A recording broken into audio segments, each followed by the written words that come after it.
Good evening. I would like to call to order the July 9th, 2024 meeting of the Norwalk Common Council.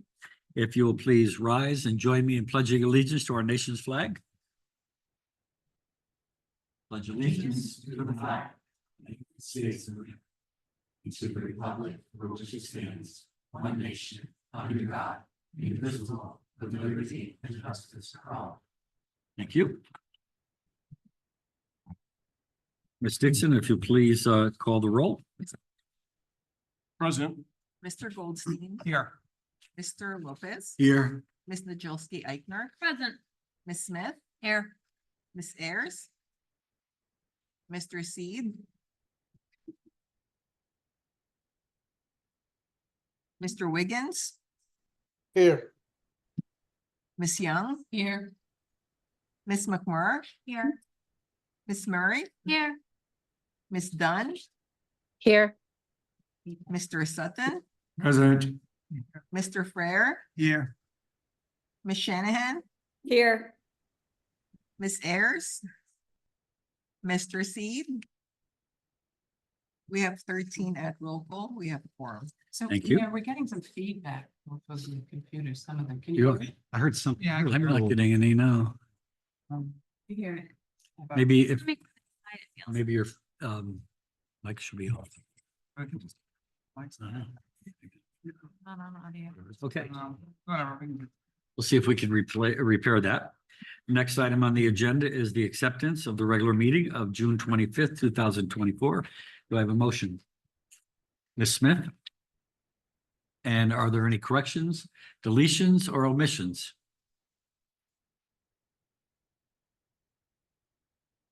Seeing none, all in favor of the minutes as submitted? Opposition? Or abstentions? Please let the note show that Mr. Seed is now here. The minutes have passed. Next, we have public participation.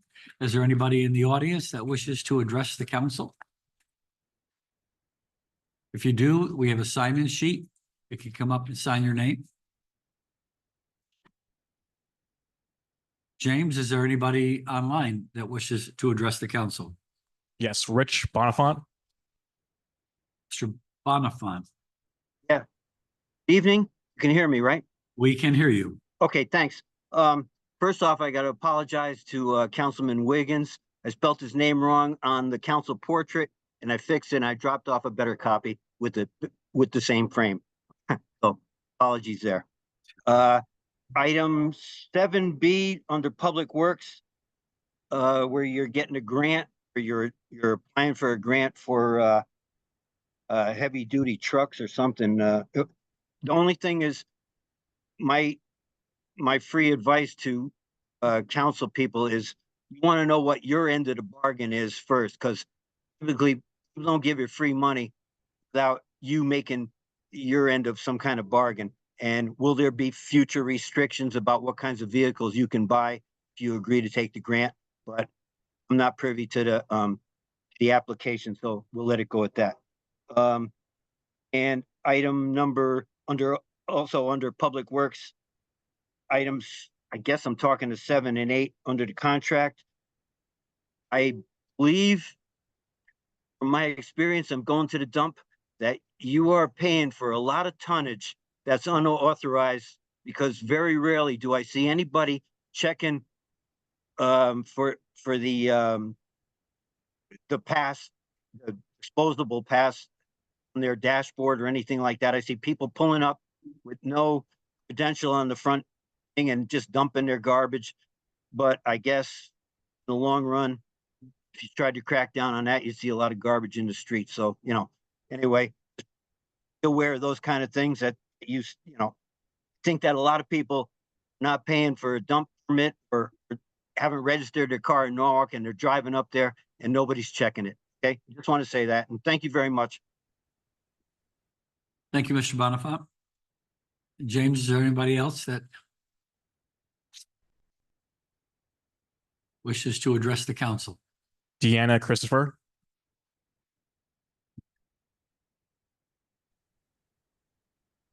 Hi, yeah, can you Yep, we can hear you. Good evening, Mr. Mayor, members of the council. Diana Palladino Christopher, 1 Naples Avenue. I really don't have anything prepared, so I'm going off the cuff, but I wanted to just take a brief moment tonight to talk and thank Jen McMurr. She is my council person in District C. And I met Jen when our now 11-year-old sons were in kindergarten at Marvin. And Jen has always just been full of energy, and she expressed interest in serving as PTA president. She was fairly new to Norwalk when I met her. And she has really just proved to exude dedication and hard work. And I'm really proud to call her a friend, but I've also been really proud to have her as my council representative. She's truly not a politician. She is a mom and a member of the community. She's a neighbor. She's setting up lemonade stands for our kids on a Sunday morning. She's the mom you chat with at school, pickup, the person that you wave to, you know, at an event going on in Norwalk. And she's the mom cheering on her kids at, you know, the soccer field and cheering on your kids as well. So it's just, you know, really important to recognize somebody like that. Those are the people that, you know, we love having represent us. So Jen really has showed up in a big way. I feel, you know, in her 3 years on the council, she's really spoken up and asked questions and researches and voices her opinions for the people that she represents. So I definitely think she set a new precedent for serving as a council representative in Norwalk. Her communication efforts have always been next level. Her monthly newsletter as councilwoman to keep residents informed. So I just want to say thank you. She really, you know, has been incredible. And yeah, she's my friend, but she really has been so much more than that. And her early exit from the council is a great loss. And just, you know, as a woman, a wife, a mom, I just, I applaud her. So thank you, Jen. I know this wasn't a decision that you took lightly, and you've definitely set the bar. So thank you so much. And hopefully you'll be back. Family first is, you know, not just a mantra, it's really important. So the character and you know, you taking some time is definitely understandable, and I wish you the best. Thank you. Thank you, Ms. Palladino Christopher. James, is there anybody else? Andre D'Annunzio. You'll unmute him. Hi, guys. Can you hear me? We can. Good evening to everybody. And first off, I just wanted to say, you know, the Nice Festival was a very well organized festival that we had over the weekend at Oyster Shell Park. But every year, the dump, as Richard Bonifant says, the dump becomes an issue with traffic on that end of the, because we have vendors coming in. So is there a way that, I don't know if the dump can open later that morning so we can let vendors in? Or, you know, is there a way that we can, like, I don't know, just so we can allow our vendors to come in so we're not, you know, confusing people with the dump and then our event at the same time?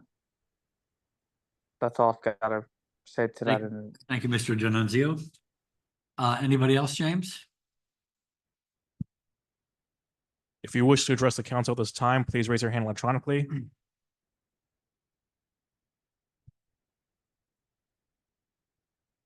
There are no more, Mr. Mayor. Thank you. We will close public participation. Next, resignations and appointments. We have one appointment for Mary Varel on the Oak Hills Park Authority. Do I have a motion? Mr. Freyer? I'd like to say something about that. I very much support the nomination of Mary Verrill for the Golf Authority. It's interesting to note that Mary has probably never played golf. But she has a broad career. I've known her for 49 years. She's had a very broad career in the field of environmental studies, et cetera. She's been a counselor for the schools in serving more than 20 years as a counselor at Norwalk High School. And I think maybe we actually have somebody on the council that can thank Mary for the counseling that he received from her. But the real key here is that, as I mentioned, she's not a golfer, but she is involved in very environmental studies and has been a master gardener. And she's been on the Norwalk Land Trust for many years. And she's been appointed to the authority to help with maintenance of not maintenance, but to improve the use of the nature trail at the Oak Hills Park. So it's a very important mission that well, I'm really happy to see that the Golf Authority is taking advantage of some of the other facilities at Oak Hills. So I support her 100%. Thank you. Do you have any other comments or, Lisa Shin. oh, Ms. Shanahan? Yes, I'd like to second her nomination as well. I think that Jim has summarized some of the work that she's done for Norwalk very well, but I know Mary through the Norwalk Land Trust, and there is no better volunteer for cleaning up and planting, especially, special gardens across the city of Norwalk. So we're lucky to have her come bring her expertise to the Oak Hills Nature Center, and it will be terrific. So I firmly and happily second the nomination. Thank you. Further comments? Seeing none, all in favor? Opposed? Abstentions? Motion carries unanimously. Thank you. The next, we have two reappointments for the Oak Hills Park Authority. I think we can do them together. Mr. Richard Dillinger and Anthony Trimboli. I have a motion. Mr. Freyer. Mr. Dillinger is also not a golfer. The trend I'm Is that seeing the here now. criteria for? So we're looking for a lot of big improvements from the authority. No, he's a tennis player, and again, this emphasizes the fact that Oak Hills is not just a golf course; it's a recreational center almost. We have golf, we have tennis, we have nature trails. So this is his second term, I believe, on the authority, and so he'll bring a lot of enthusiasm to the tennis and help our tennis activity there. Anthony Trimboli is a longtime member of the Golf Authority and actually is a golfer and a very good athlete. Scratch golfer, I think. Yes, yeah. I try not to play with him. So we support his nomination as well. Thank you. Any further comments? Seeing none, all in favor of these two reappointments? Opposed? Abstentions? Motion carries unanimously. Thank you. Next, we have a resignation from Thomas Farkas from the Zoning Board of Appeals. I believe the reason is he's moving out of town. So we thank him for his service. We know that the Zoning Board of Appeals is very challenging, and I thank him for the time that he put in for the city. Next, under my remarks, we had a wonderful fireworks show on July 3rd. We had over 10,000 young people attend. We had VJ Denny Campisi as the DJ, and Funky Dogs, the band that played. And the Recreation and Parks Committee, police, fire, EMT. It was amazing. The Recreation and Parks, the Calf Pasture Beach and all the other parks are so well groomed and in such good shape. I get comments about it all the time. And as far as the police and fire and EMT, I had 10,000 people there in a confined area in one night, and everybody was safe. Nothing happened of any significance. It was a true success. I do know that it probably took an hour and a half to 2 hours to leave, but everybody who goes to the fireworks on a regular basis knows that that's going to be the situation. And I think a lot of people sit back and wait and just have a picnic until it's clear. Also, we have the Friday night skate park events in the new state-of-the-art skate park at Cap Pasture. Another hit, and again, another tribute to recreation and parks. So every summer, we invite folks to come and enjoy DJ performance while showing off their skateboarding, rollerblading, and biking skills. I'm sorry, every Friday this summer. And it's, when you drive down there and you see during the summertime, young kids enjoying it, it's get them outside, get them off their cell phones or whatever, and it's good exercise. We had also our first outdoor movie series, a big success. The city's it was showing at Cap Pasture Beach and had great attendance. We hope everybody comes out and enjoys the next movie on July 19th. Today, we announced we had the groundbreaking for the Lockwood and Heather Lane Storm Drainage Project. This is something that we have done a lot trying to mitigate flooding throughout the city of Norwalk. We've had a study done to determine what we can do to mitigate flooding. And I want to thank Public Works for all their hard work. We were there, Vanessa was there, Miss Valaderas was there today. And it was just really something that the neighbors came out, they were excited because of what they've been going through. Some of the neighbors actually have sandbags stored on their property where they had to put it in front of their garage door or another door, a storm door or a sliding glass door, so the water would not come in. This is going to take care of that, and they were absolutely so thrilled to have us there. And, I really do want to thank Senator Duff and the State Bond Commission for the $5.1 million allocation to make this happen. And this is what working together as a city and state can do for the city of Norwalk. And I want to thank Bob Duff, not only this, but so many of the other things, and the DPW team for the hard work they've been doing to see this project through. Probably 2 weeks, we're going to get shovels in the ground. Today, we had shovels in the sand. We also have a new emergency notification system. We went from Code Red to Everbridge. A lot of the data has been transferred over to the new system. So people who were signed up for the other system are now in the system, but there's so many other things. We can do email, we can do text messages, however people want to be notified, they can get the notification. So we want to say, just update your contact information in the system, select your preferred communication mechanism by visiting the website, scrolling to the bottom where it says, sign up for emergency alerts. With that, I will turn it over to our council president, Ms. Young. Thank you, Mr. Mayor. Under council business, first thing that we want to get to is what Ms. Diane Palladino spoke about. And as a council, we have 2 council members who will be leaving us. This will be their last meeting today. Council members Jen McMurray and Council member Melissa Murray. I say it all the time, stepping up and agreeing to step into a role, to volunteer, to provide service to your community is not an easy thing. And so, and a lot of times we struggle to find people interested and willing to take this on, not knowing what they're stepping into. So we come into it blind sometimes, but we come into it hopefully with a clear mind and just trying to do the best that we can do for the city.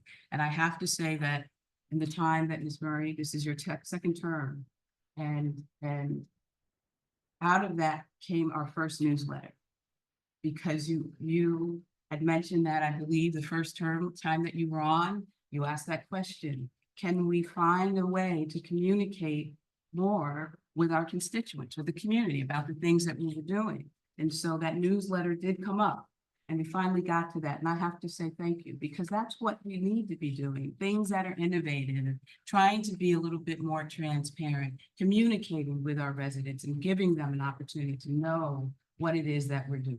And know that we are truly here working for the betterment of the city. And so I appreciate that and all that you've done. You've brought wise ideas to the council.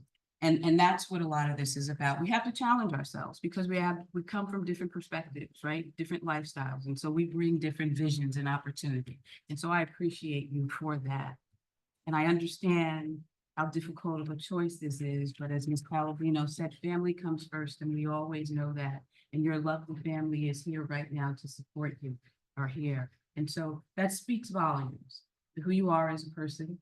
And we just hope that you stay engaged. You don't necessarily have to be sitting around this table to be engaged in the city. And to be honest, a lot of the work, the good work that gets done comes out outside of this, because sometimes your hands are tied. And when you're out in the community, you can do more and you can influence more. So I hope that you stay involved. I really wanted you to keep the newsletter. I was really hoping that would happen. We could farm that out to you. I mean, that would be a really good thing. We'll talk about that later. So, I mean, there are always going to be ways to stay engaged. And so I just want to say, this is only the beginning. There are so many other things to be done, not just in your district, but for the city as a whole. I think it might be appropriate if I can jump in to offer any other council person the opportunity to make a comment. And Mr. Seed. Before I talk to the council people, I just wanted to thank the family. It's a huge sacrifice for you guys to sacrifice the time with your mom and allow us, the city, to have your mom on the council. The decisions that she made, especially when it comes to the budget, and every decision was guided by her love for her family. And that's evident in her speeches that she often gives. That's so encouraging. So I just want to say thank you. Madison and Harrison, your mom, she loves you so much. And thank you for lending her to the city. And I know I couldn't imagine lending my wife to the city.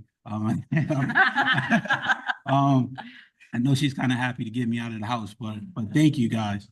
To Ms. McMurray, thank you so much for being here on the council with us.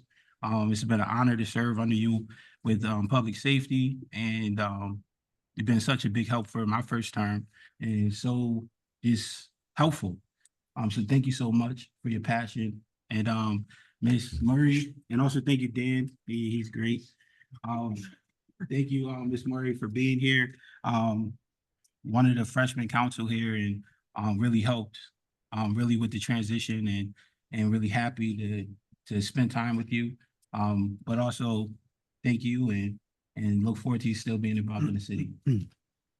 Further comment, or Mr. Lopez, and then Mr. Goldstein, and then Ms. Smith. Sure, thank you, Mayor. To Melissa, getting to know you over the last few months, we came on this for the first time together. And just getting to know you, I do feel that you always pursued, ambitions in good faith. And two case in point was number one, Earth Day. I mean, that was the largest Earth Day we've had, since it started. The second one that comes to mind is when you tried to help one of the senior citizen homes in your district who was impacted by the reevaluation. So I personally wish I could have leveraged your professional experience now that I know you more. But in any case, I do want to thank you for everything. Mr. Goldstein.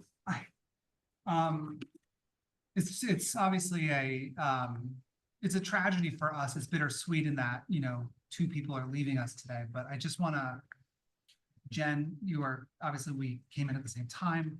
You immediately took the reins of public safety, and wow, did you run with that? Because getting to see you lead helped me when I became a committee chair in learning how to do it. But I want to talk about two things, because the thing I think what may be your most lasting achievement on this council is the fact that there are social workers in the police department. That is entirely due to your advocacy and your leadership in bringing this, and making sure that all the T's are crossed, the I's were dotted. And it's a lasting achievement that has already shown tremendous benefits to our residents now and into the future. That is a lasting change. So long as we keep funding it, which, it started off as a one-time special funding thing through ARPA funding and is now part of our operating budget. It's part of the police department's operating budget. That is lasting change And I don't think I'm speaking out of turn by saying that this council intends to support that program in perpetuity because it's working and it's genuinely saving lives. So, you know, that when we talk about legacy and actually making our community better for the people who live here, there's no doubt that we've done that.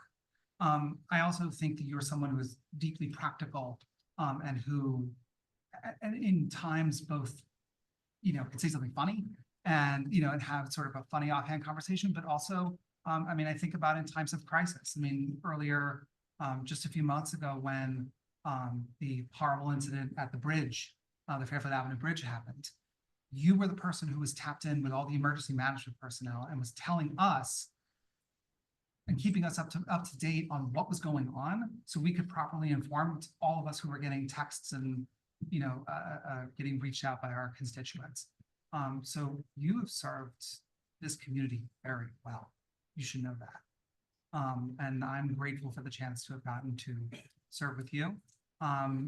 Melissa, obviously your time on the council is shorter, but in your few months here, you definitely came in with enthusiasm and provided a lot of helpful ideas. And I think that what Council President Young said is absolutely true, which is that you don't need a title to do service.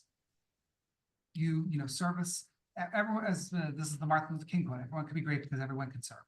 And service doesn't end when you leave here. Service just shows up in a different form. And so we hope that both of you help us do our jobs better now and in the future. Thank you both. Ms. Smith. Jen?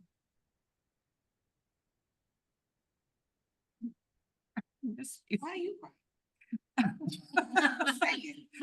miss you. Oh, I had a nice little starter and I've like just got all emotional there. You know, I want to thank you for your service to the city and to your district. You came on this council with professionalism. You're probably the most organized person I think I've ever met. You're highly organized. You conducted yourself ethically, and you gave your heart and soul to this. And I really appreciate what you gave to this job. I appreciate your respect for the staff, for the police department, the fire department, everyone that you have served. I really appreciate that about you. I also want to say that as a mom myself, I couldn't have done this job when my kids were little. I couldn't have. And so, you know, I know what sacrifices you made to be here. And I also will thank your family for sharing you with us. And so, you know, you move forward, you take care of your family. That's what you need to do right now. I do hope you'll stay involved. You know, keep your toe in, maybe a border commission at some point in time, but, you know, don't forget about us.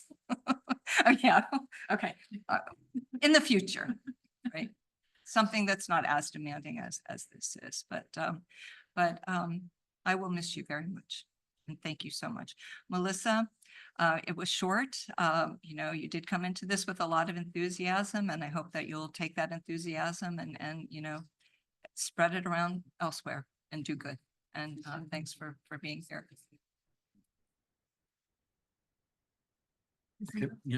Mr. Jill Gagner. Thank you.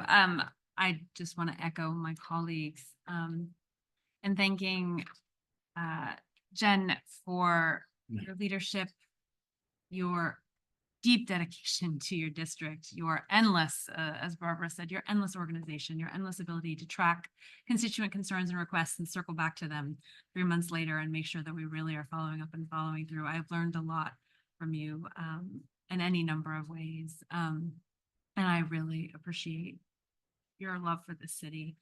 And Melissa, I have thoroughly enjoyed getting to know you. I also appreciate your love for the city. And I think that your passion for your district also came through. I recognize that both of you had to make some very hard choices. And I appreciate the ways in which I know both of you will continue to serve the city and serve the people that you care about. And I am so grateful for your time, so grateful for your family's time. It is not easy to do this, and it is not easy to do it well. And I feel really honored to have served with you. Thank you. Mr. Burnett. Thank you, Mr. Mayor. I'll start with Melissa. You know, it's been a short time on the council, but really appreciated your enthusiasm, especially during the campaign season, when we're all out there trying to make a difference, and your enthusiasm really rose to the top, and of course the results showed that. So thank you for that. Jen. Jen. Sorry, I apologize. Stay Jen, that's all I can say. Your first term, you were on the finance committee, and boy, you just kept me grounded in that. It's like, great, you know, all these numbers we're tossing around, what are we doing here? And it's like, you know, that's the type of common sense questions and thinking we need when it comes to looking at the budget. So I really, really appreciated your input, your scolding, your, you know, just keeping us on track. So stay Jen, all right? Stay Jen. I appreciate you so much. Thank you. Before we move over here, we'll go to Mr. Wiggins, who has his hand raised. Mr. Wiggins, If someone was before me, they can go. go right ahead. I wanted to be last. No. Hello everyone. I want to start with Jen because I met you first, Jen. I think it was at a farmer's market. When I was getting signatures to run a primary, and you said to me, you know, I was kind of questionable about doing it. I think you mentioned that you ran a primary, you went through it. And you kind of encouraged me to kind of keep doing it. And I know how tough it is for you, the reason why I can't be here in person at the moment is because I'm with my children, and I know how hard it is to be in a position to where you want to do good for your community, but also want to take after your family. So I struggle with that probably every Tuesday, literally. So thank you for your service. I pray that you continue to, you know, stay connected and do this work in a meaningful way, but not a sacrificial way, right? So thank you. And Melissa, there she is. I'm looking at you. I'm looking for you. Melissa, that's you know, you my quiet road dog. Because you know, we talk more than, you know, we probably outside of jail, I probably talk to you the most on the council. And really just thinking about all the things that go on and all the, you know, and being new, right? And just showing up in this space and really just trying to figure this stuff out. You surpassed me. I started falling behind a little bit in this work, but I really appreciate you for your thoughts and your help sometimes when I didn't, you know, or couldn't understand certain things. So I appreciate that. And you know, this is a big step. Like I said to Jen, it's a huge step to be in this position and having a family and want to go to school and do other things. And I'm pretty sure, like myself, didn't know the significance of commitment you really need to be in this position. It's tough. It's tough for me. I you know how I feel because, you know, I mentioned it to you before how tough it is for me. So I look forward to continue to speak with you and talk to you about, you know, things within the city, and just thank you. And I appreciate your work, and hopefully we stay connected and we could go to get some drinks sometime. Thank you. Further comment? Yeah. Ms. Ayers? Mr. Sutton, go. Oh, Mr. Sutton and then Ms. Ayers? Thank you so much. Some general comments. I simply want to thank you both, you and your family, for your commitment to the city, for the work that you've done on the council as public servants. And I know you continue to do a lot of things that you were doing before you came on as an activist in your community. Thank you for making us a better council and also for helping us to make a better city. Thank you.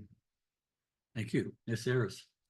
So, I'm not gonna cry because you cried enough for this one. Okay, You gonna cry? no. That's To okay. touch my children, I'm not crying. It's okay. It is. So Melissa, I would like to say thank you for submitting your name for service. That is not easy, just to submit your name. and to go into a field that you were unfamiliar with. And you did it and you were successful and you forever will have that feather in your hat. And so thank you for that level of dedication and care for the residents of Norwalk and giving yourself up to service, because it's not an easy thing that we crazily do every 2 years. To my road dog, to my friend, to my, what are you, Jen? A little bit of everything. As we can see tonight, Jen comes from a strong family. That's Coach and then the kids. And they have been just always by her side. I remember I would tease her, I'm like, why do you make Harrison come to these ribbon cuttings and these things with you? Like, leave him alone. And she's like, he wants to. I'm like, you're poisoning those kids. Leave those kids alone. But we just thank you guys. We thank you for sharing your mom. We thank you for being understanding. We thank you for juggling her schedule. And we thank you for giving her love in a safe space when she walks away from this table, that she could just glow and be naturally who she is. Your mom is so much more than just your mom, but her most important job is being your mom. And I don't ever want you guys to forget that, okay? This early exit at first irritated me. I was like, where are you going? We got work to do. We got stuff to do. But as we begin to have these conversations and we begin to unpack her real life, I supported her decision and I never wavered, because there's a lot that goes on behind the scenes that people will never know, that we do and we have to endure. Jen McMurray is a powerful woman, but she's also an empowered woman. And that is something very unique for us. As my colleague have said, she's an organizer, but she's also a go-getter. If we remember 4 years ago, Jen did a primary and didn't even know how to do a primary.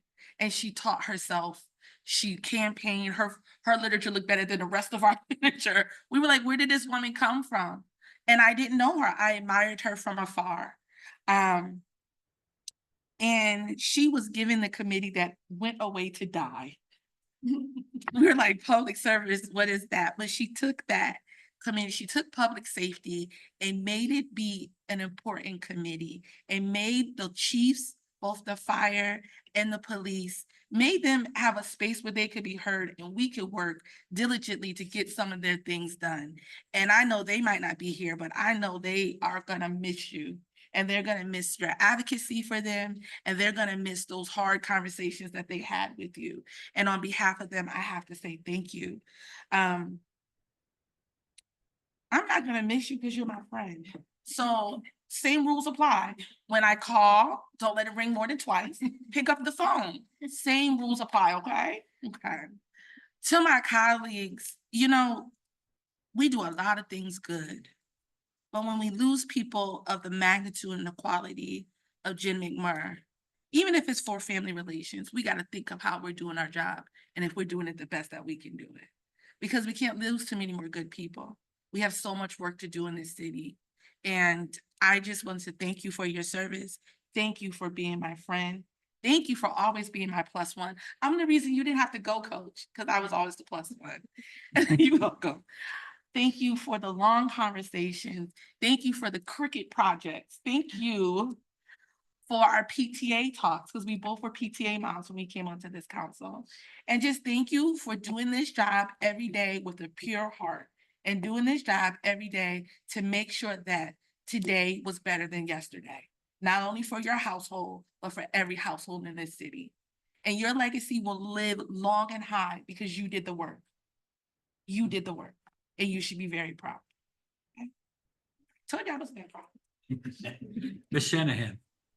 Yeah, I can't really add a lot more to what everybody said about both of the contributions of Jen and Melissa, but I will say that they're just wonderful people and I'm going to miss you both on this council, but I'm hoping that you're going to join us at the station house from time to time and tell some stories. So thank you so much for all of the work that you did and I'm looking forward to seeing you when I get back. Thank you. Mr. Frere. Melissa, I'm gonna start with you. Yeah, I always find time to talk to you. You're just such a wonderful, warm person. You have the smile that would just light up the room. I'll never forget during the, when you were putting out lawn signs at Earth Day, all of a sudden a car pulls in my driveway. I had no idea who it is and who pops out but you with a big sign and plants it on my lawn. That's the kind of enthusiasm that I think you bring to the room. Jen, you take enthusiasm to another level. It's more of a passion. And I am deathly afraid of any woman from Nebraska now. You got it right. And she's And- not going back. She's made that clear. She's not going back. That's right. And I think it's recognized by the police and the fire, really. They recognize the strength that you brought to that committee. Had I, I didn't expect anything when I first went, and we went on a tour of the fire department, and you were just pushing those guys around, the same way as in the police department too. That's, yes, ma'am, get out of the way.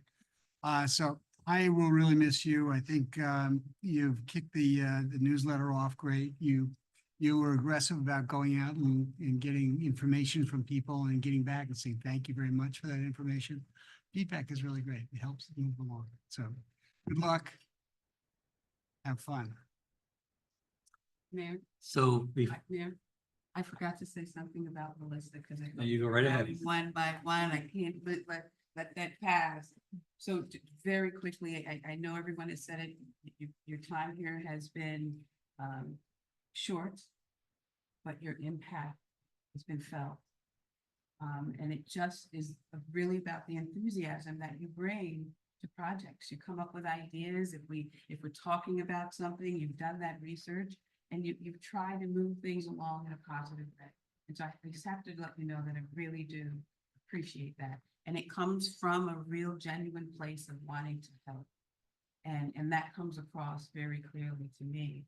So please don't go anywhere. You have a place here in the city, just like everyone else, and we hope you stay engaged. So thank you. So before we hear from Ms. Murray and Ms. McMurray, I'd like to offer you the opportunity to say a few words. I want to say thank you. Service to the city of Norwalk is such an admirable, noble thing. You give up your time, take time away from your families to serve people that want to have a quality of life. People you've never met before. People who's calls your telephone and you answer it. Sends you an email, you answer it. For the money you make, $47 a month, I think, you're probably with the two council meetings a month and probably 3 committee meetings and others, plus the calls you get, you're probably working for about 10 cents an hour. And then they tax it. So, when we have a council of what I consider to be 15 independent thinkers, people who really think through things, offer their comments, work together, and build a consensus to work together on behalf of the citizens of Norwalk. And the two of you will be missed. You've done a remarkable job. Melissa, in the short time you've been here, we appreciate what you've done. Jen, you're in your second term. We've watched you operate. We know what you're capable of, and we admire all the things that you're able to do. And I want to thank you from the mayor's office. Thank you. So now it's you. Melissa, you want to go first? I didn't have anything prepared. I didn't think I would be speaking. So I just want to thank everyone for the time, for the mentorship, for the conversations. So much of the work is done in committee and having a conversation of brainstorming about trees and driving around to senior homes to see who needs rides, if we can make that happen. And those things are important, and it makes me feel that we all have a powerful presence here. So it's not about me. I wish whoever my predecessor is good luck. I will be there to mentor if there's any questions. And I just wish you all well. And I'm really excited about some of the things that we're doing here. So I'm excited to see what you do. Ms. Whitcourt? Oh, I did write something down. She always do. I didn't start really thinking about what this day was like until today because I felt really overwhelmed with emotion for a lot of reasons. On one hand, I know I'm doing what's right for my family. And at the end of the day, that's really all that matters in the world to me. I will be able to take hours of my life back and give it to them once again. And I want to thank them for supporting me and loving me when I was in endless meetings and on the phone and answering emails at all hours of the day and night. So thank you. And thanks for being here tonight too. I expect you to go home and go to bed after this is all over. On the other hand, serving on the council has been one of the greatest privileges of my life. It is oftentimes a challenging and thankless job, but it can also be rewarding, knowing that you're serving your neighbors and your community in a way that not a lot of people can say they have done or will do. I have met and worked with some of the most amazing and dedicated people. I served knowing in my heart I was doing this job for all the right reasons.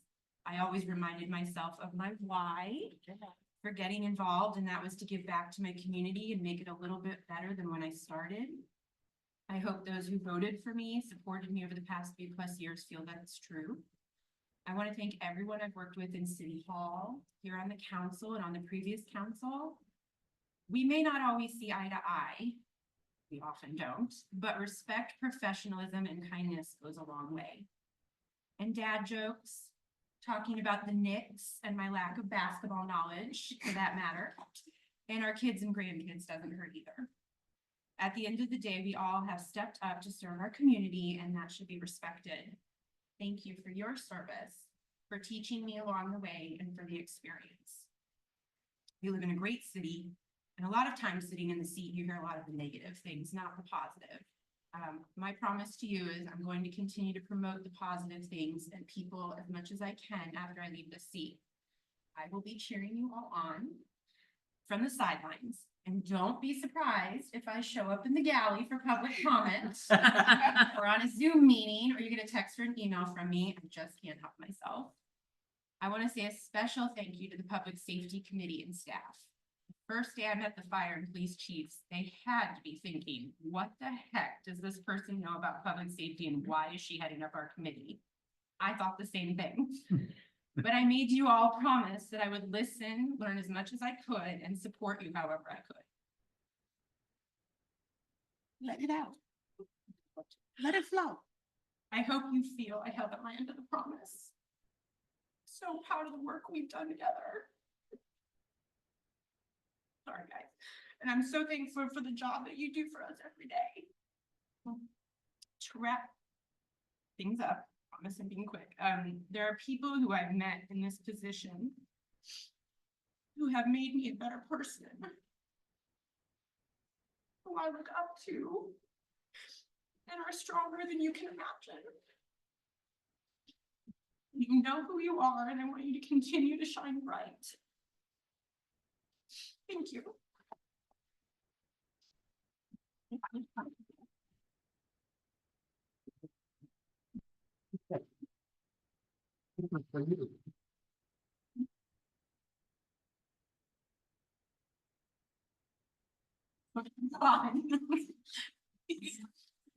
Thank you all. Very nice comments.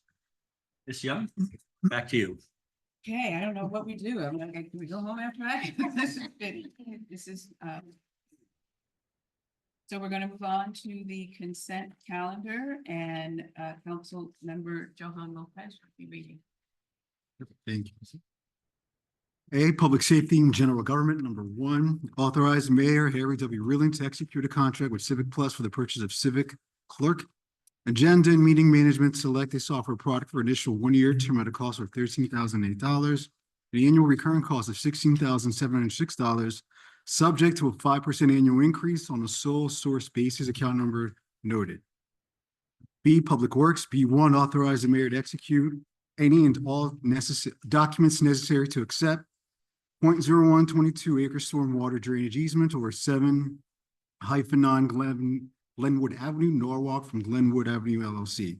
B2, authorize the mayor, Harry W. Rilling, to execute any and all documents necessary to grant a 500 plus or minus square foot temporary construction easement over a portion of the east side of North Water Street, 7 Crescent Street, Norwalk, in favor of the State of Connecticut Department of Transportation for purposes of installation of a temporary sign during Walk Railroad Bridge Replacement Project in consideration for $14,000 compensation offered, state project number noted. B3, authorize the mayor, Harry W. Reeling, to execute any and all documents necessary to grant a 500 plus or minus square foot temporary construction easement over a portion of 10 Water Street, Norwalk, in favor of the State of Connecticut Department of Transportation for purposes of installation of a temporary sign during Walk Railroad Bridge Replacement Project in consideration for $17,000 compensation offered, state project number noted. B5, whereas pursuant to Connecticut General Statute Section 32-285A, the Connecticut Department of Economic and Community Development is authorized to extend financial assistance for economic development projects and whereas it is desirable and in the public interest that the city of Norwalk make an application to the state for $2,500,000 in order to undertake the South Norwalk Elementary School area improvements for construction of a modern roundabout at the intersection of South Main Street, Meadow Street, Route 136, Wilson Avenue, Route 136, and Meadow Street Extension, and to execute any assistance agreement. Now, therefore, be it resolved by the Common Council of the City of Norwalk, Roman numeral I, that is cognizant of the conditions and prerequisites for the state financial assistance imposed by Connecticut General Statutes, Section 32-285A. Roman numeral II, that the filing of an application for state financial assistance by the City of Norwalk in an amount not to exceed $2,500,000 is hereby approved, and that Harry W. Reeling, as the mayor of the City of Norwalk, is directed to execute and file such application with the Connecticut Department of Economic and Community Development to provide such additional information, to execute such other documents as may be required, to execute an assistance agreement with the state of Connecticut for state financial assistance, if such an agreement is offered, to execute any amendments, decisions, or revisions thereto, and to act as the authorized representative of the City of Norwalk. B6A, authorize the mayor, Harry W. Reeling, to execute an agreement between the City of Norwalk and Seal Coating, Inc., DBA Indus for project PM 2024-3, crack sealing at various locations, pavement preservations for a sum not to exceed $395,560 with the option to extend this agreement for 2 years, 2 additional terms of 1 year account numbers noted. B6B, authorize the Chief Operations and Public Works to execute orders and contract with Seal Coating, Inc., DBA Indus for project PM 2024-3, crack sealing at various locations, pavement preservations for a sum not to exceed $39,556. Account numbers noted. Let's see what's next. Is it, wait, you know, right? Yeah. B9A, authorize the mayor, Harry W. Reeling, to execute an agreement with FGB Construction Company for purchasing project 4378 RNP 2024-1, Calf Pasture Beach Road Alignment Base Bid Milling and Paving of Calf Pasture Beach, Alternate 1, and concrete sidewalk and seat walls around Skate Park, Alternate 2, for a sum not to exceed $742,500 base bid plus $184,850 plus $67,650 Alternate 2, account numbers noted.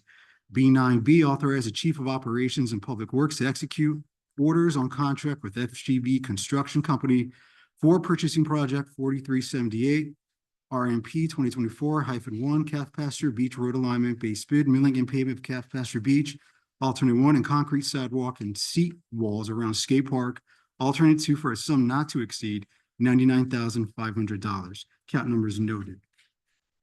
C, land use and building management.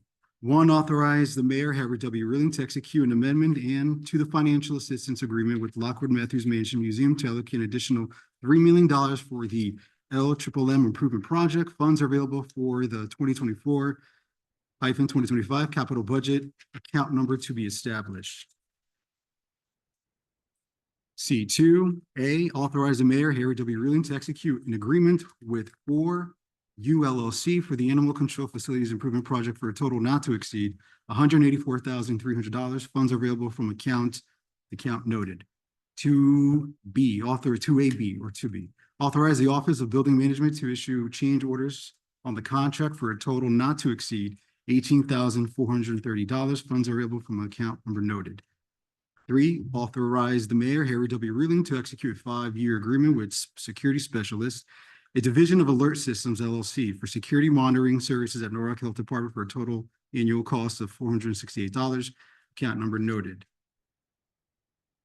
4, authorize the mayor, Harry W. Ring, to execute an agreement with Vase Management Inc. for the Brookside Elementary School Montessori fourth grade classroom upgrade project of our Wayne Elementary School cafeteria flooring replacement project for a total not to exceed $201,586. Funds are available in the following accounts that are noted. Or B, authorize NPS Facilities Department to issue change orders to this account on this contract for a total of $20,159. Funds available in account number noted.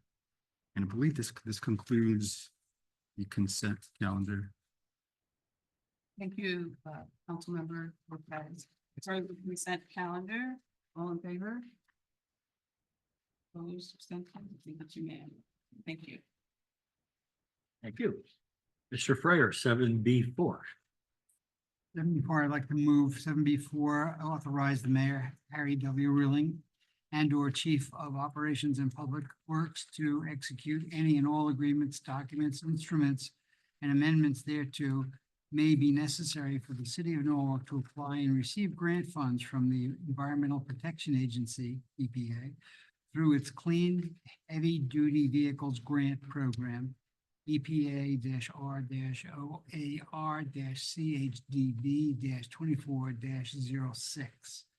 I'd like to say just a couple of comments on this. This is a grant that we are that the Public Works is applying for. It's kind of an open-ended grant right now, and one of the comments earlier today was whether we get tied into the type of vehicle that we're going to get. Under this grant, we will have the opportunity to select the vehicle that we need. It'll be a heavy-duty vehicle, similar to a sweeping truck or a heavy-duty truck, something along those lines. Ms. Val Ferris is in the gallery. If there's anything else that we need to add to that. Thank you. Mr. Frayer has moved the item. Are there any questions or comments or questions of the staff?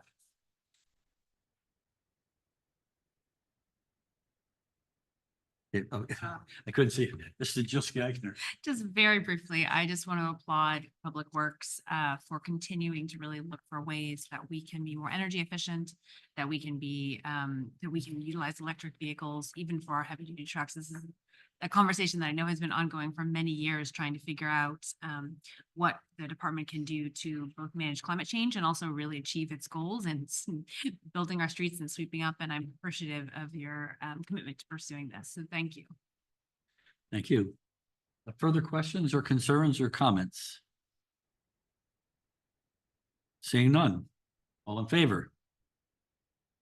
Opposed? Abstentions? Motion carries unanimously. Thank you. Mr. Frayer, item 7B7. I'd like to move the authorize the mayor, Harry W. Rilling, excuse me, to execute and contract with City Carting LLC / Win Waste Innovations Holding Inc. Win Waste for solid waste recycling, bulk items, and yard waste collection, processing, and revenue sharing. As applicable, initial contract term of 7 years with an option to extend for a period of 3 years, cost not to exceed fees for such services as bid by Win Waste in its proposal dated June 16th, 2024, in response to RFP 4375, residential solid waste recycling collection services and transfer station operations project number 4375 dated May 24th, 2024, addendum subsequently issued thereto, accounts so noticed. I will also read it since it's related. I'll read number 8 at the same time. Authorize Mayor Harry W. Rilling to execute a contract with City Carting LLC, Win Waste Innovations Holding Inc.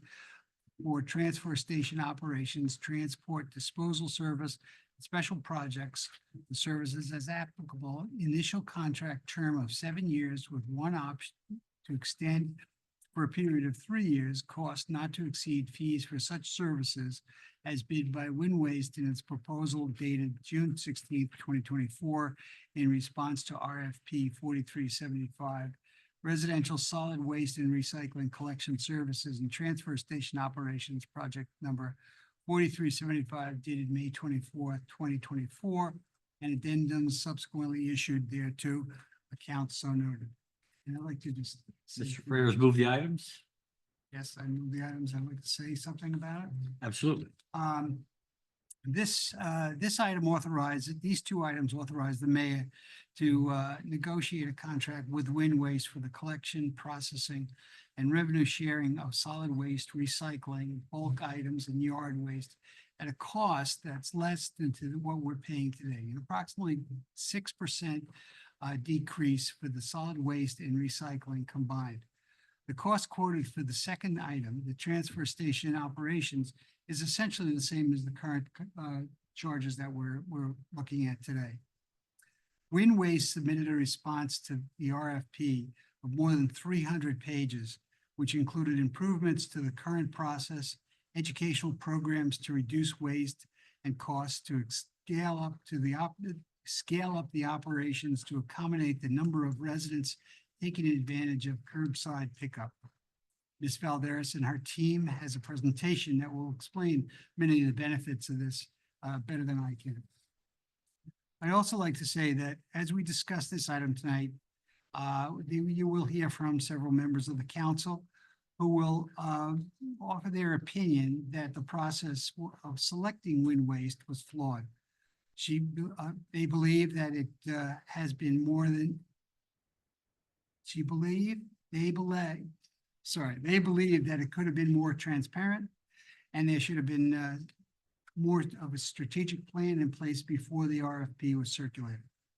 The procedures for soliciting the RFP adhered to the standards followed by the city's administration and is consistent with the city charter.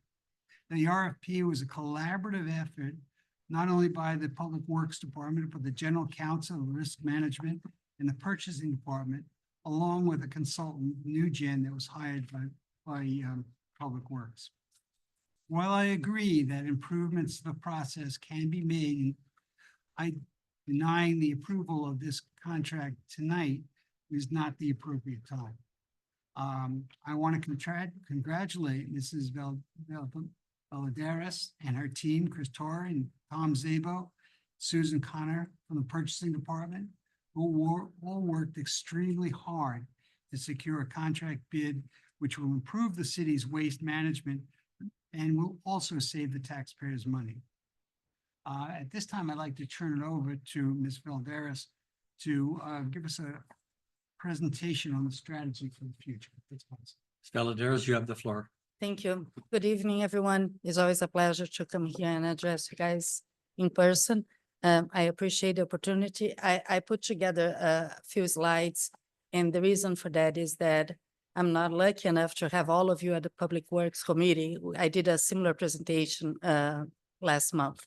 So I just want to be very transparent about what was the process, why we have the resolution in front of you. So if you give me a few minutes, I'll be able to go over exactly what we have been doing. I just want to remind everyone that our contract with City Carding, now is Wind Waste, expired 2 years ago. And then we were able to negotiate a 2 one-year extension. So our second 1 year just kicked in as July 1st. We ended up doing that extension because when I became the chief, that was about 2 years, I realized that we wouldn't have enough time to put another RFP out. We want to put the RFP really understanding what will be the need and understanding what we need here for the city, and also look at other options. In other words, we're trying to really make sure that we're doing the right thing when we're writing the RFP. And considering that probably I'm the department that put most of RFPs, I know Cheryl always say that, we always know that that takes some time. And in a thing that is more complex, we thought that the extension will give us a little bit of time to do that. Another thing that we took in consideration was that this was right after COVID, right? And as you guys know, we're having a lot of trouble to be able to secure vehicles. It's getting a little bit better, but for the heavy duty ones, we still is a long wait. Just so you guys have an idea, we still haven't got the trucks that we purchased last year. So usually we get over a year on lead time on trucks. So just so you know, as of today with our current contract, we have 8 garbage trucks, 8, right, Tom? That are circulating in the city to do just our basic collection. So that's why the 2-year extension 2 years ago, we actually thought that 1 year would be enough, but we had to exercise the second option of the second year. So let me just go through this. What you're seeing now on the screen, the red is really the map of what we call the 4th taxing district. So whatever is in red is where we provide solid garbage collection once a week, and we do recycling citywide. Thank you. So we realized that how we will know if we're doing a good process, right? We hire a consultant. We want to make sure that not only us, but someone that is doing that nationwide was able to look at our process. So we put an RFP back in April of 23. There was interviews, evaluation of all the submission that we received back in May.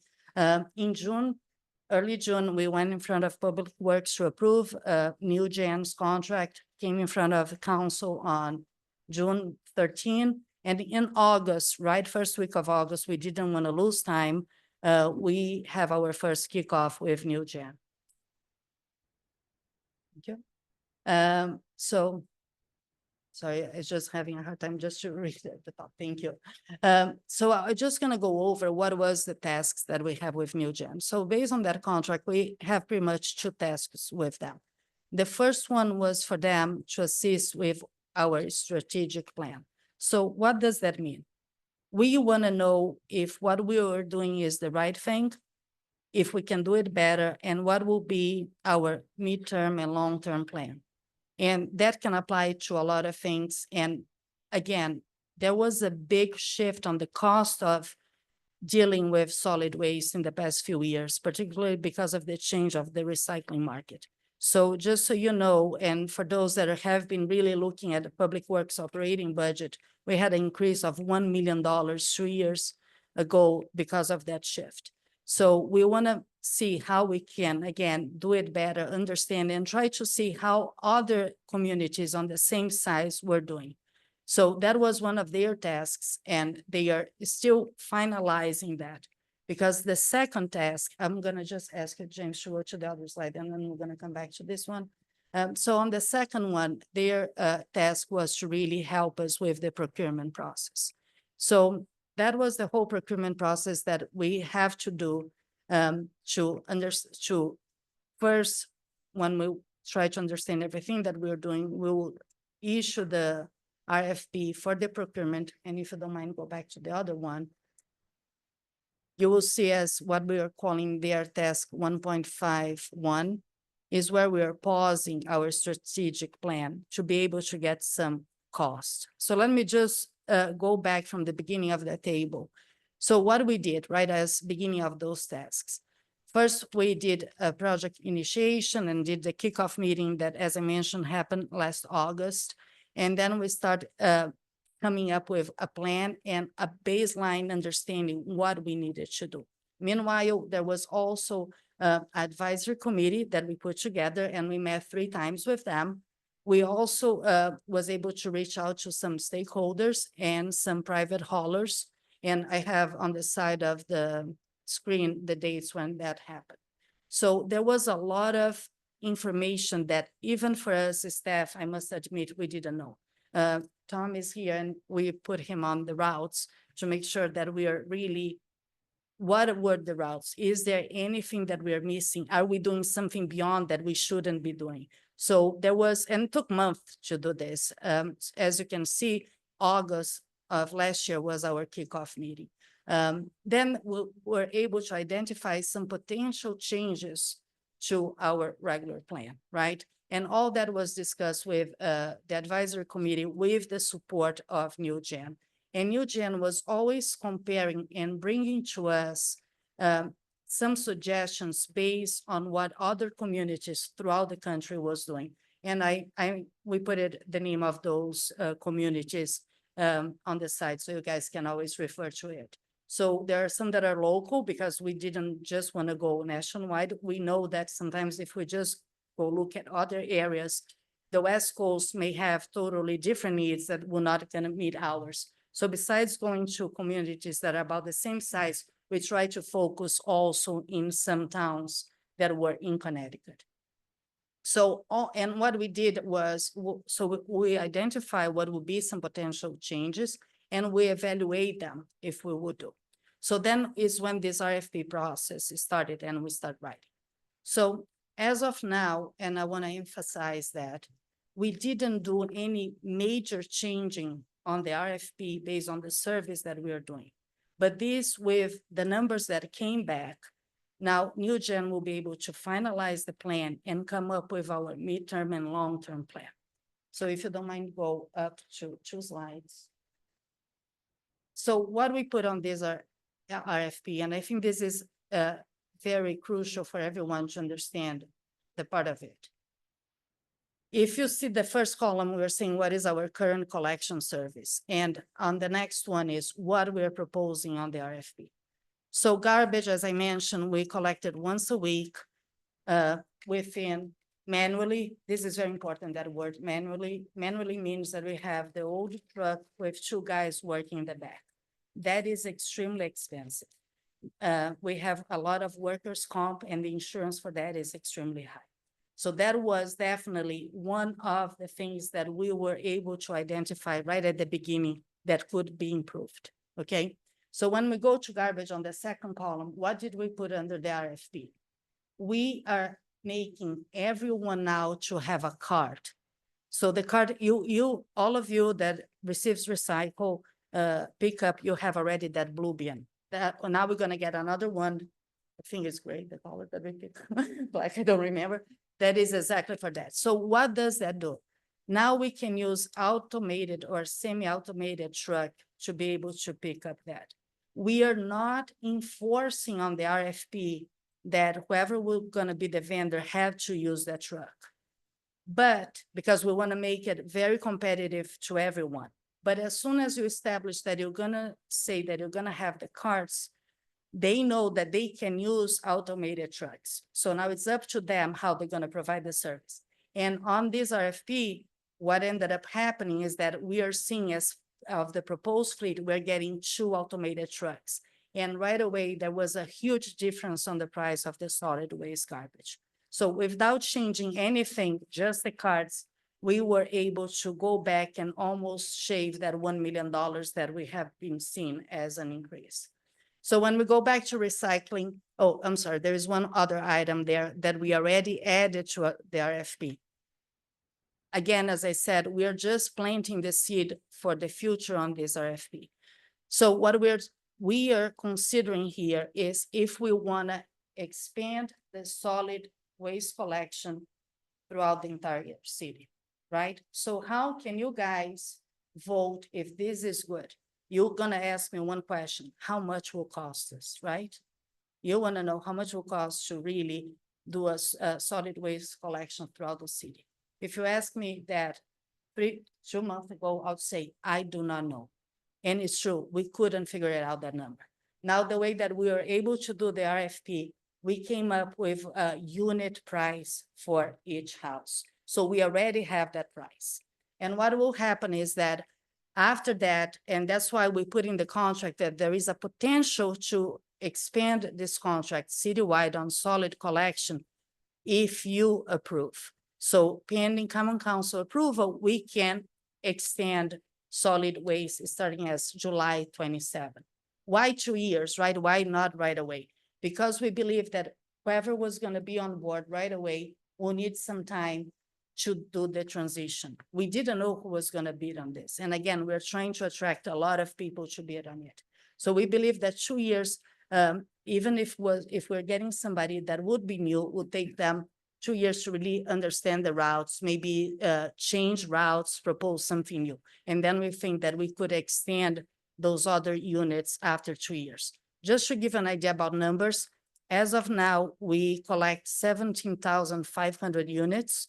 And if we extend, we're going to extend a little over 4,200. Okay, it's not as much, but now we are going to areas that is not one house right next to the other, right? So if you think about West Norwalk and all that, it is a little more complicated to do that collection because it is different how you're going to route and all that. So that's why we put those 2 years in between. So we cannot do it or we can do it, and you guys will decide after the plan is complete.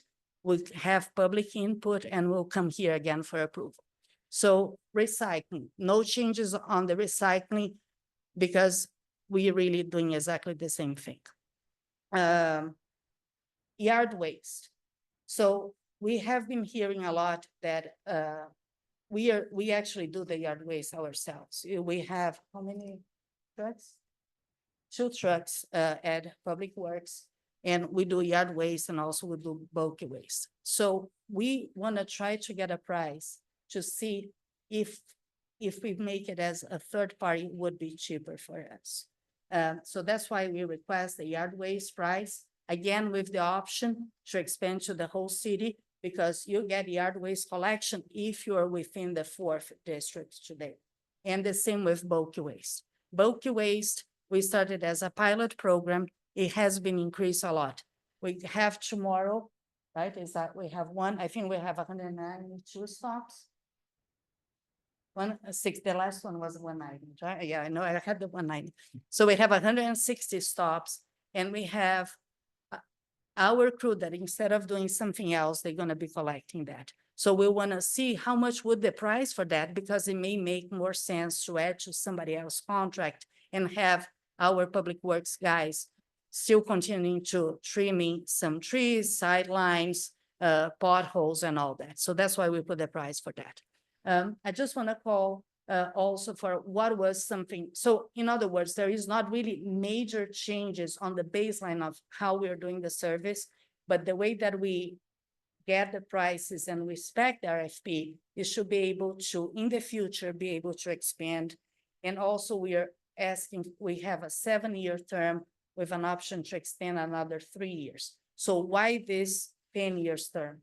Because we need to be attracted to the big guys. No one want to bid on buying trucks and all that for a very short period of a contract. So just so you guys know, our last 2 contracts was a 10-year term each. We shrink a little bit. We came back to 7 with an option to extend 3. Okay. So other things that we included on the RFP is very related to sustainability also. So the first one I explained is how we are giving them the option to do automated and semi-automated trucks because of the cards. We have 2 separate contracts now. So before was one company, they had the transfer station operation and the collection system. On this RFP, we broke up in 2 separate things. So you could bid in one, in another, or in both. This way, we could have people that would be only more specialized on transfer station operation to bid on that. So that was a difference that we did. We are adding more requirements to public outreach and education. We are trying really to be much more sustainable. We want to reduce our contamination rates on recycling. We want to make sure that people do composting, recycle, and we know that we need to get to them and teach them. Our whole solid waste staff is right here. So we need also the big companies to do part of it. So we make that part of the requirement of what they're gonna need to do. Another thing that we decided to do as part of the this package is that, and probably most of you do not even know that we have that, is that we're gonna eliminate the current opt-out for garbage. So even if you're on the 4th taxing district, as of today, you have the option to opt out and don't have your garbage being picked up, and then you're not going to be paying the taxes related to that. Well, guess what we found out in the past few months? A lot of people that opt out put their garbage trash outside, and we are picking up. So we are paying for that to be hauled out, but we are not receiving. So we decided that the best way to address that is that there will be no opt-out. So if you're within the district, you're gonna be charged for whatever will be the fee. Another thing that we changed was how the hauler will be reporting to us. We need more numbers, we need more metrics, how often. We want to know better what type of garbage we're getting, what are the recycles, on which area we're getting that. Because then we can really target the outreach that we will do it. So it can be, I think that on the overall, we're gonna see some improvements there. New fleet requirements. We don't want to keep the fleet out there very old. Again, we do not know who's going to bid on this. I'm sorry. So we don't want people that come here with a 15-year-old truck. And guess what? The truck breaks and now we have a whole route that didn't get picked up. So we reduced to a 5-year fleet is the maximum that they should have on the street. And also waste characterization study. And also we are adding a few more sidewalk cans. So when you go to Washington streets, we have those beautiful cans that we bought it last year. It is the collection vendor is the one that cleaned those up. So we added a few more on some of the urban cores that we have. So this is really like the base of the RFP that I want to make sure that you guys understand what we put it in. And I think I have just one more slide. So, of course, I want to say thank you. I just want to, I know that Mr. Freyer just said that throughout this process that took a good 7-8 months to put together the RFP, we didn't do it just by ourselves. So it was new gen, but we always have all the time input from finance. You know, we had a lot of discussion with finance about how we're going to cap the increase of this contract, what would make it fair.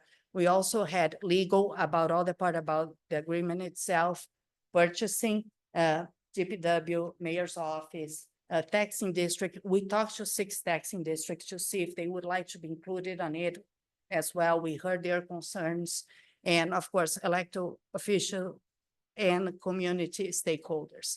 I want to make it clear that for us, this contract is really a milestone on the process of how we're gonna improve sustainable solid waste in the city of Norwalk. I think that there is a lot still to do, but we need to kind of get this contract, move forward so we can just improve from there. I need a few more minutes. I want to ask Sharon Connors to come here. I want her to also give you a little bit of feedback about how this process is done, because we received one response on the collection system and 2 responses on the transfer station, but I want her to talk a little bit about it. Thank you, everybody. First off, I could tell you from the RFP aspect, this RFP is totally different than what was issued years ago before my time. So the amount of detail in this current RFP is phenomenal. So thank you, everybody, for all your efforts. I want to rest assured about the procurement process. Our role in the purchasing department is to make sure it's public, it's fair, open, and competitive to any interested bidder. So that's our #1 role. Our core advertisement, we advertise in the newspaper. It's part of the purchasing guideline. We still have to do that. We also advertise on the city's Norwalk website. We also use a tool called Bonfire. It's a purchasing portal that we use. It's part of how to reduce our paper, be a little more greener, make it easier to have these solicitations read and passed around. Along with that, we also use the State of Connecticut DAS portal. So then you have the State of Connecticut grow. So this for projects that we don't do normally, that's very industry specific, big operation projects, unique industry standard type of things. The purchasing department actually does some research to see where we have similar RFPs, see where we can tap into other bidders. So part of the research that I've done was I found an article on Waste Today magazine, found the top 40 40 haulers in North America.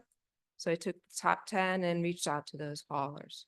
And that was basically saying, here's our solicitation. Hope you can take the time to review it and participate. I also found a little quick Google look on the top 25 Connecticut haulers. So again, took the top 10 and reached out to them. And that was all by email to participate. Within Bonfire, we could see how many document takers that have pulled down these solicitations. So out of that, we had 28 firms that took it down. 8 of them are these purchasing publication series that advertise our publications. Others is somebody could be a resident, it could be an engineering firm who wants to do it, or environmental consultant firms, so forth and so on. But we did have 12 solid waste industry firms that did pull down our documents. Other interesting facts about this project is we had 2 proposal conferences. We had 4 firms within Connecticut that are part of the hauling industry that participated. So rest assured, it felt pretty robust from that. And during the RFI question period, we issued 2 addendums. First one had 14 questions, and the second one had 32 questions. So in totality, we had 46 questions that the team had thoroughly answered throughout the solicitation process. So I can rest assure you that it was very public. And if there's any questions, you're welcome to ask them.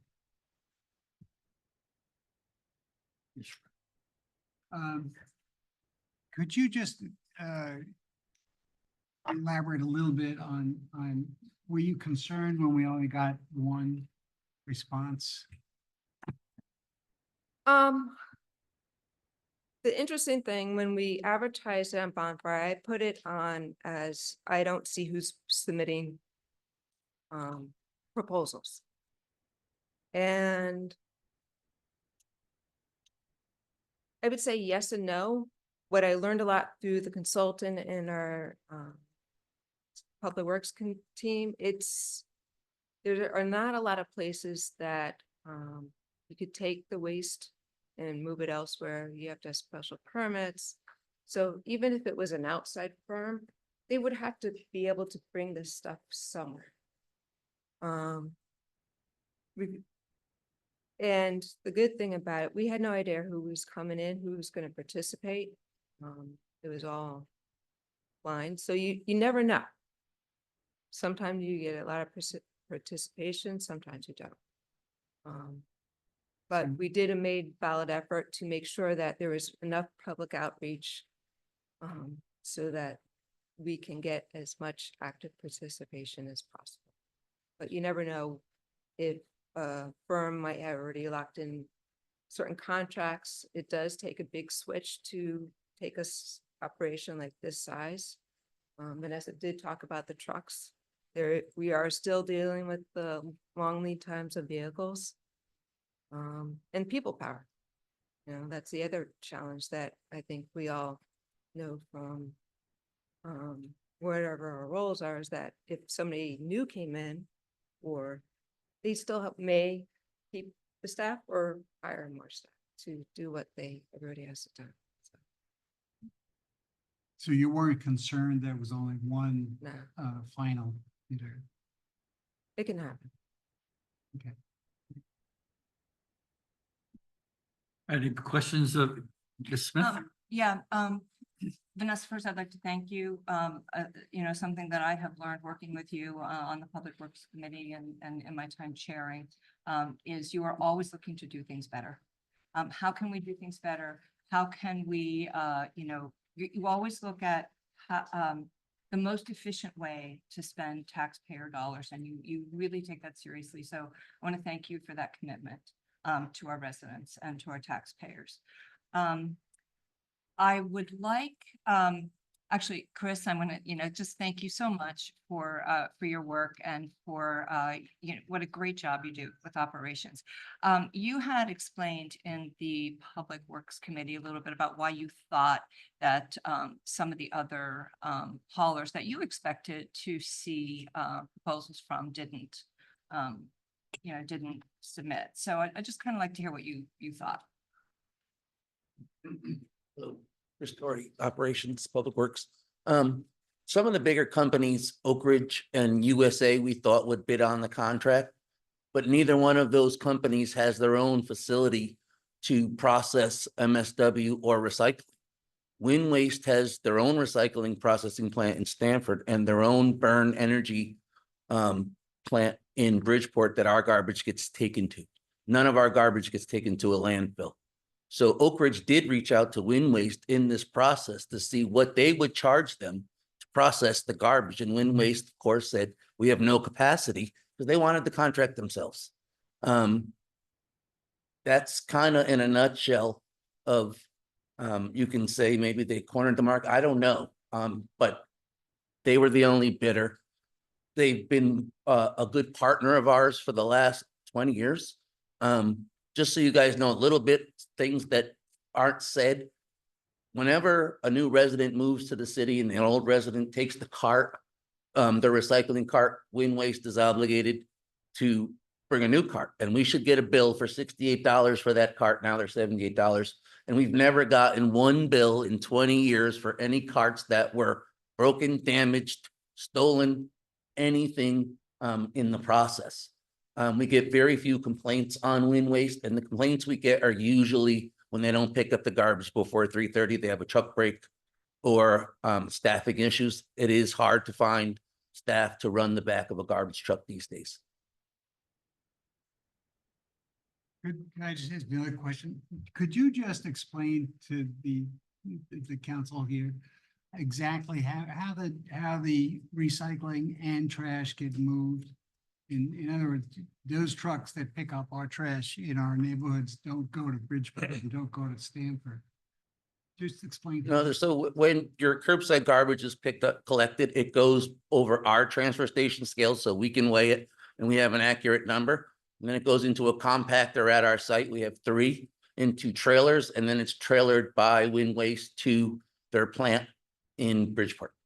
Recycling, their recycling trucks, they have to also drive their trucks. So when their recycling trucks are full, they have to drive their trucks to Stanford in traffic and then come back to Norwalk and collect. We do not allow them to process recycling at our transfer station because we do not have the capacity for that.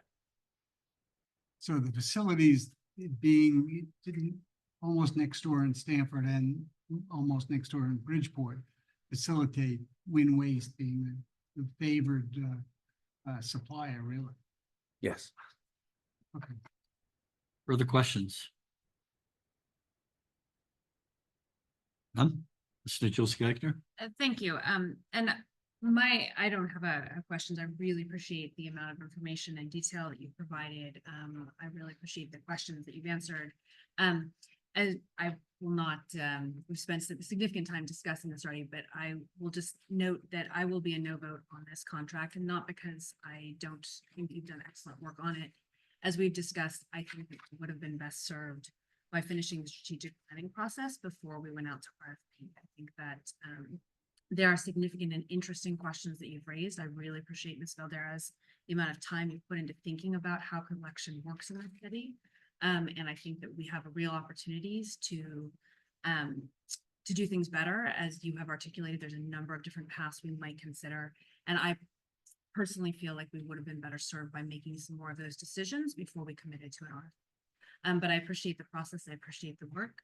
And I look forward to continuing to work with you as we do get through the strategic planning process this fall and consider how we will implement these new waste collection management approaches. So thank you. Further comments? Discussion? Mr. Goldstein? I echo my colleagues in thanking you for all of your work. I mean, this is citywide garbage collection is something that has been advocated for not only by members of this council, but frankly by residents for a very long time. And I think it's important to know this is something that we are obviously making we want to make a reality. I do think though, and just to sort of touch a little bit on what Councilmember Nadelsky Eichner said, that I hope that as the negotiations continue and sort of get finalized for a longer term deal, that they are open to some more forward-thinking waste management practices, as it appears they will be. And I think it is important, and I think Ms. Valdez, you said this earlier, about compost pickup. And I think that this is something that I know a lot of Norwalkers care about and do in their own homes. The current practice is now to take that compost and bring it to the dump. As I understand it, there are cities that are larger than Norwalk that are able to do this. And I hope that Wind Waste will be able to work with Norwalk to help make that a priority, as we've made it a priority and told the residents that we're going to work to do everything we can to make Norwalk as clean a city as possible. That being said, I do think that this is, an important priority, and I will be supporting this item tonight. Mr. Further comment or Mayor, question? can I just add one thing on the comment about the composting? One of the reasons why this is not part of this bid is that we are not there yet. And we thought that the price that will generate for the composting today wouldn't be worth for the city, and we didn't want to tie it up to the current contract. As you guys know, we have 3 sites, and we are still trying to increase those numbers. And that's where I think that will come part of the analysis of the whole plan, that when we should start considering maybe a curb collection for food composting, as New York does. And we would like to do that as a separate bid. So then give chances to also some small haulers, and with some type of connection or where they're going to dispose, give us a better price. So that was one of the reasons why we didn't even consider putting out. We thought that would be more cost effective to quote. I appreciate that, and I just would know and hope that, as you've said now, that you would continue to make progress on this. I think this is something that is achievable. And while I understand that it's not part of this RFP, it's something that I hope is part of a future RFP. So thank you. Further comments or discussion? Mr. Burnett. Thank you, Mr. Mayor. I did have one quick question. This potentially would be a 7-year contract with an option for 3 years, 10 years. What, can you elaborate on the annual performance discussions that will go on, that will measure just how the services? Sure. What is the, what does that process look like in terms of ensuring that we're getting the best value for our dollars? Sometimes when you have such a lengthy contract, the vendor tends to get a little lax in terms of their delivery of services. So what is the annual review to ensure that we're getting the best value for our dollars? Applying liquidated damages. So there are penalties in the contract. So it's the only way to keep anyone focused, right? So if you have a chance to read the RFP that we have about 180 pages, we have a whole area where they have their obligations that they need to hold the contract throughout the time and be able to deliver everything that is listed there. If not, they will be fined. So, and that's why we have the 7-year that would be our exit out if needed, in case we have had someone that we are not happy, and then we start applying a lot of penalties and fines. And then we can, at the year 7, we can say, this is not really working. We would like not extend this contract. So unfortunately, we all know that money talks. So the way that we can really assure that they are doing everything by contract is keeping, and we had a whole table about everything that they cannot do that otherwise they're going to be fined on. Thank you. Mhm. Further comments, discussion, questions? Seeing none, I'll call the vote. Ms. Dixon, if you could take a roll call vote so we make sure we get it all. Mr. Burnett, Aye. Mr. Goldstein, Yes. Mr. Lopez, Yes. Ms. Najolski Eichner, Nay. Ms. Smith, Yes. Ms. Ayers. Abstain. Mr. Seed, Abstain. Mr. Wiggins, No. Ms. Young, Yes. Ms. McMurray, Yes. Ms. Murray, Yes. Ms. Dunn, Yes. Mr. Sutton, Yes. Mr. Frere, Yes. Ms. Shanahan, Yes.